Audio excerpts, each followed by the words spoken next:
అందరికీ welcome to శాన్విషి media. ఇవాల్టి వీడియోలో government of India ministry of railway board నుంచి మనకి పారామెడికల్ నోటిఫికేషన్ అనేది రిలీజ్ అయిందనమాట.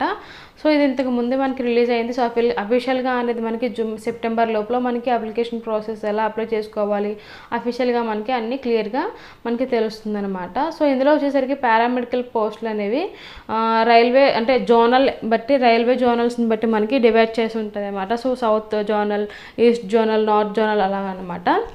సో మనకి ఇందులో పారామెడికల్ వేకెన్సీస్ మొత్తం 1350 పోస్టులు అనేవి వేకెన్సీస్ అనేది ఉన్నదనమాట పారామెడికల్ పోస్టుల్లో. సో మనకి ఈ నర్సింగ్ ఆఫీసర్ పోస్టులు అంటే స్టాఫ్ నర్స్ పోస్టులకు వచ్చేసరికి 6th కాలంలో స్టాఫ్ నర్స్ ఉంది కదా, అక్కడ మనకి టోటల్ పోస్టులు వచ్చేసరికి 678 పోస్టులు అనేవి మనకి వేకెన్సీస్ అనేది ఉందన్నమాట. ఇంకో 21st కాలంలో మనకి నర్సింగ్ సూపరింటెండెంట్ అనేది మూడు పోస్టులు అనేవి ఖాళీగా ఉన్నాయన్నమాట. నర్సింగ్ సూపరింటెండెంట్కి 3 వేకెన్సీస్ ఉంది. స్టాఫ్ నర్స్కి వచ్చేసరికి 678 పోస్టులు అనేవి వేకెన్సీస్ అనేది ఉందన్నమాట. దీనికి మనకి క్వాలిఫికేషన్ ఏంటి, ఎలా అప్లై చేసుకోవాలి, సో రిమైనింగ్ పోస్టులు కూడా ఏ కేటగిరీకి ఎన్నెన్ని పోస్టులు ఉన్నాయి, వాళ్ళ క్వాలిఫికేషన్ ఏంటి, ఎక్స్పీరియన్సే కావాలా లేదా, సో శాలరీ ఎంత ఇస్తారు, సో మొత్తం అప్లికేషన్ ప్రాసెస్ మొత్తం టోటల్గా కూడా మనకి సెప్టెంబర్ లోపల అప్లికేషన్ ప్రాసెస్ అనేది రిలీజ్ చేస్తారనమాట. ఇది మనకి ప్రస్తుతానికి రిలీజ్ చేసిన నోటిఫికేషన్. సో ఎన్నెన్ని పోస్టులు ఉన్నాయో మనకి తెలియడానికి ఒక క్లారిటీ కోసం అనమాట.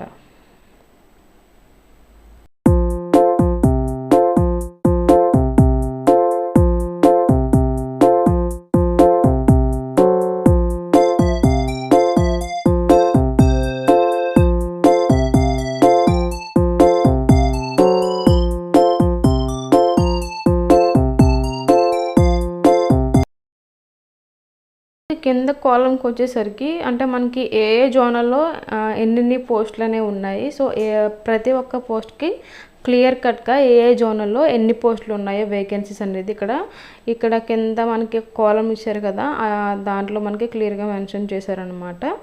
సో మనకి ఏ జోనల్లో ఎన్నెన్ని పోస్టులు ఉన్నాయో మనం ఇందులో చూసుకోవచ్చు.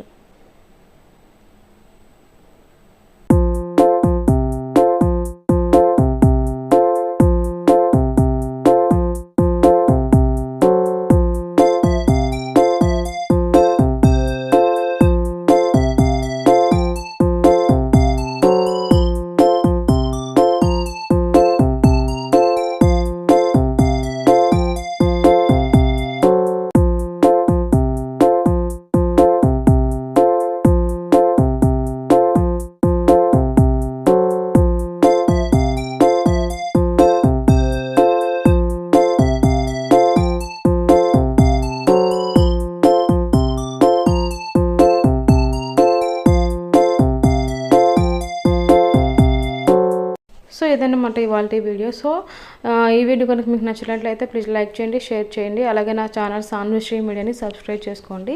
సో ఫర్దర్ డీటెయిల్స్ కూడా నేను ఇన్ కేస్ రిలీజ్ చేస్తే నా ఛానల్లో పోస్ట్ చేస్తాను. Thank you so much.